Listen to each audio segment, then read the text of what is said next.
with pipe freezes, wind chills in the single digits, and yes, those parades. The gumbo won't even do it for you. It'll freeze. It's all gonna freeze. You're gonna freeze. All right, 31 degrees right now in Kenner. It's 26 in Belle Chase. It's 27 in Slidell. We do have frost reported all across the region, so you're gonna have to scrape the windshields and make sure you are moving the water around your pipes this morning, whether it be down in Belle Chase or on the North Shore. Luckily, in the city of New Orleans, we are still well above freezing, but you jump over the parish line, you're at 31 there. All right, today's gorgeous. We do not have Arctic air this afternoon. It's climbing to about 60 degrees. Tonight, sun goes down at about 5:30, and we don't have a freeze tonight. I have us dropping into the 40s on the South Shore, maybe some 30s on the North Shore, but we all should wake up above freezing Friday morning. That's it. Friday afternoon, the Arctic front is here. 20% chance of rain, turning windy and cold Friday night.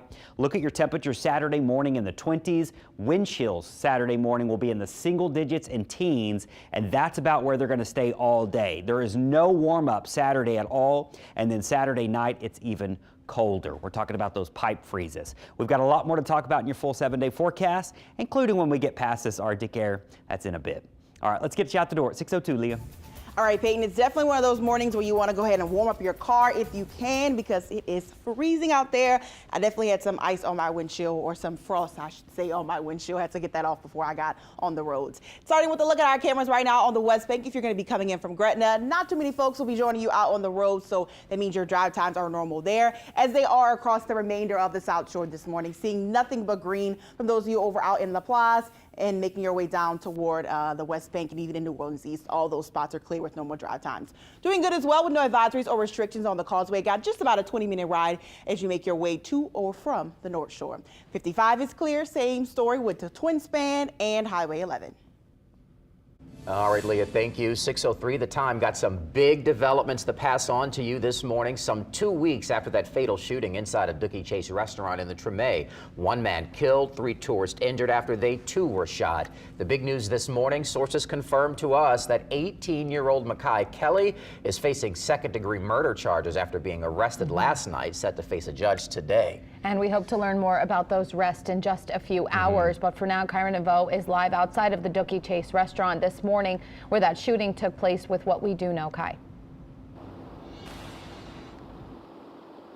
Yeah, Brianna, good morning. So we do know that two people, were arrested for that shooting. They were arrested yesterday.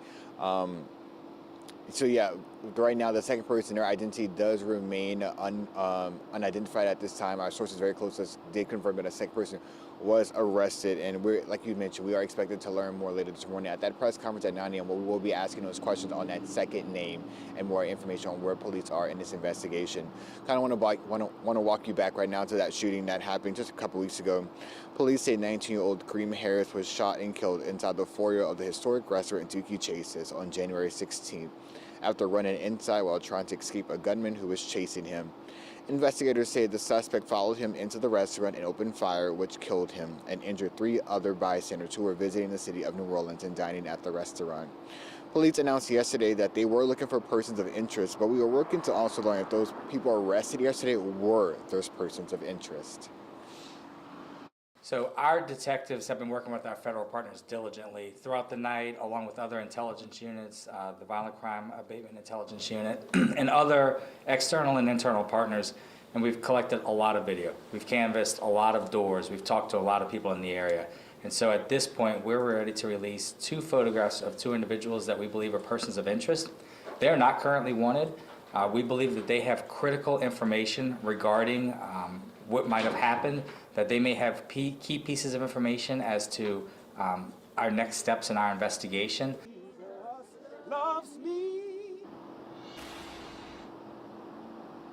Now, right now, the New Orleans Police Department have not announced if they've confirmed or anything about a motive regarding this shooting. Coming up in our next half-hour news, we're going to break down more details on how surveillance footage in this neighborhood and also the people who live in this community have helped police make those arrests. I'll break those details down in our next half hour. But for now, we're reporting live outside of Dookie Chase's. I'm Kyron Devoe, WWL, Louisiana.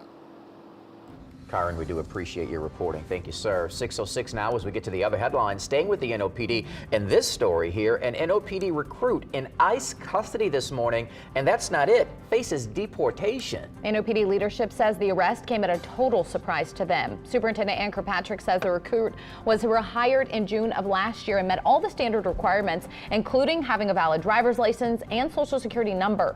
She says the recruit filled out the federal application and nothing flagged her to think he was not a legal resident and that he does not have a criminal record. But in December, an immigration judge in Georgia, where he once lived, signed a removal order. Immigration attorneys say the legal status is temporary and can change or expire. Kirkpatrick says he was not given a bond and is currently in the process of being removed from the country. A big development we broke here on WWL Louisiana. That proposed data center in New Orleans East is being scrapped after the developer told us exclusively he's moving on. The project had been planned for that large vacant lot we show you here on I-10 near Reed Boulevard. That's across from the Warwick East subdivision in Little Woods. Now, residents complained about that data center coming to their homes. They had some significant questions here. Also, city council members. So they approved an ordinance yesterday that puts a one-year freeze on all data center projects. It is unlikely that that project would take off if proposed again. If you want to fly but don't have a real ID, starting February 1st, you can for a fee. Officials at Louis Armstrong International Airport answering some questions about this at MSY this morning at 10 o'clock. For $45, U.S. airports will verify your identity using the TSA Confirm ID system, allowing you to travel for 10 days. Just make sure you pay the fee online before your flight and bring your receipt to TSA. It's unclear what the renewal process would be once the temporary verification expires, so it's just best to go get that real ID as soon as you can. Newly released footage shows the victim of a fatal shooting by Border Patrol Alex Preddy kicking out the taillight of a federal agent's vehicle 11 days before he was killed. The agents are seen getting out and tackling Preddy and then firing tear gas before eventually leaving. And with that, tensions in Minneapolis all around the country remain very high after what happened in Minneapolis. You had the shooting death of Alex Preddy, but also Renee Good. Senate Democrats are threatening not to vote on a set of funding bills that include the Department of Homeland Security unless there are some big changes made. But as CBS's Jared Hill reports, they have less than 48 hours to avoid that partial shutdown. On Capitol Hill, funding the federal government is in jeopardy as the killings of Renee Good and Alex Preddy at the hands of federal agents in Minneapolis spark a call for change. These two killings in Minneapolis have changed how all of us view the deployment of ICE and Border Patrol. Senate Democrats say they won't vote for a full package of spending bills, which includes paying for the Department of Homeland Security, which oversees immigration and customs enforcement, as well as customs and border protection, without key reforms. Republicans must work with Democrats to find legislative solutions to restore order and public safety. Democrats want federal agents to be required to wear body cameras, ban face coverings, and end roving ICE patrols. But amending the DHS bill in the Senate would require approval in the House. Members aren't due back until next week, and the deadline to avoid a shutdown is midnight on Friday.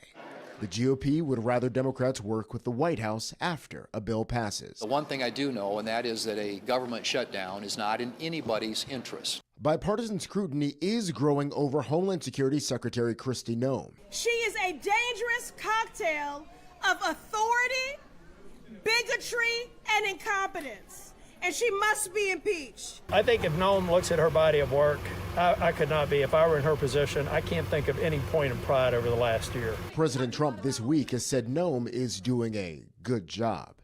Jared Hill, CBS News. Staying with the Trump administration this morning and the administration's deployment of National Guard troops to Los Angeles, Washington, D.C., Memphis, Portland, and Chicago. Hefty price tag to do so, costing taxpayers roughly $496 million from June through December. That's according to the nonpartisan Congressional Budget Office. Now, New Orleans was not included in the data that was used for that figure. The CBO says that if these activations keep going through this year, the final tally could reach the $1.1 billion mark. Now, the White House responded to this, saying that the money spent helped to lessen crime. 6:11 the time on this Thursday morning. We are expecting a new addition to New Orleans' summer festival lineup from social media food critic Keith Lee. It makes sense he'd have his first He's been festival here. here in New Right. Orleans, right? We're right there with you, Keith. We'll explore more of his connections to New Orleans and also preview the fest. Everything you need to know coming up just after this. Yeah, it's a good little detail that you would never know about. Can't wait. You guys stick around, 6:11.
All right, 6:14, welcome back. You know we're gearing up for Mardi Gras Day in the midst of carnival season. Then after that, we've got festival season, and there's a new one to add to the list. I love this. Let's keep them coming. Meg Ferris got an exclusive one-on-one interview with social media influencer about his big announcement.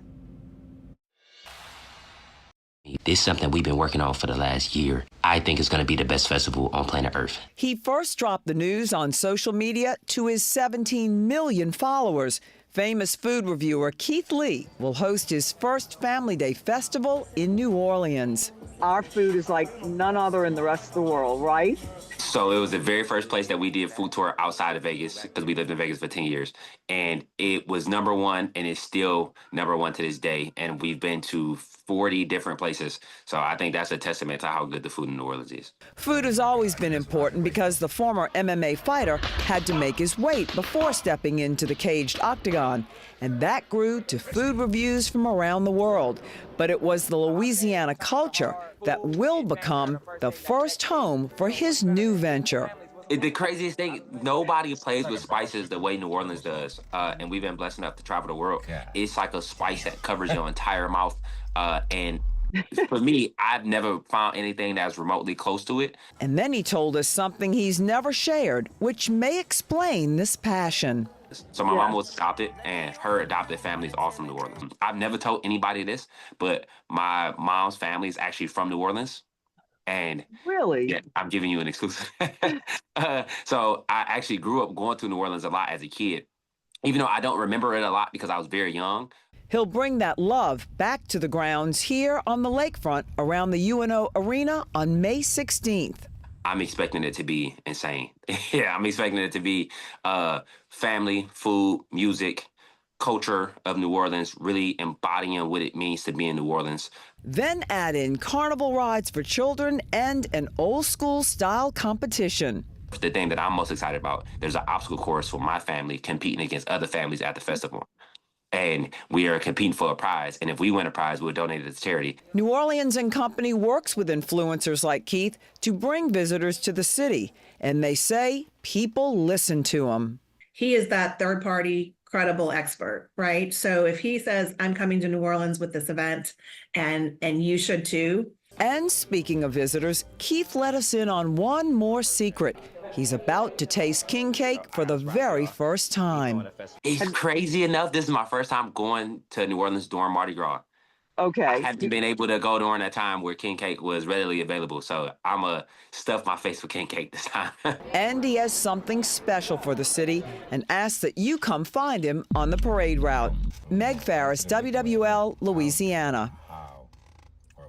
Listen, Keith Lee is such a big deal because of what he's done, putting so many businesses on the map, and also I love the New Orleans connection, so excited that he's coming here and doing the thing. And I want a full king cake review. Yeah. I need all the king cakes. Right. That's like always my and favorite. be honest about it, because you know you got people around here. I only go to this person. I go to that person, and maybe you know, just like let us know. Call you a third-party contributor. Excited to see what he's got going on. Right. Tickets do go on sale for the festival February 9th, so you can register now to get updates. Of course, we've got a link to the festival page on the story on WLTV.com. 6:18. Let's get a check on the forecast, Peyton. Looking forward to it. Looking forward to those warmer days then too, guys, because we are far from it. We are already tracking weather impact alerts for this weekend. Bitter cold parades. Doesn't matter what parade it is, it's going to be cold and windy, and pipe freezes are in the forecast Saturday morning and especially Sunday morning. Now this morning, pipe freezes are somewhat here and there. We're down to 26 in Belle Chase, 27 in Slidell. So just make sure you're up and you've got the water moving in your pipes. Go wash your hands, flush the toilet. That'll help you out.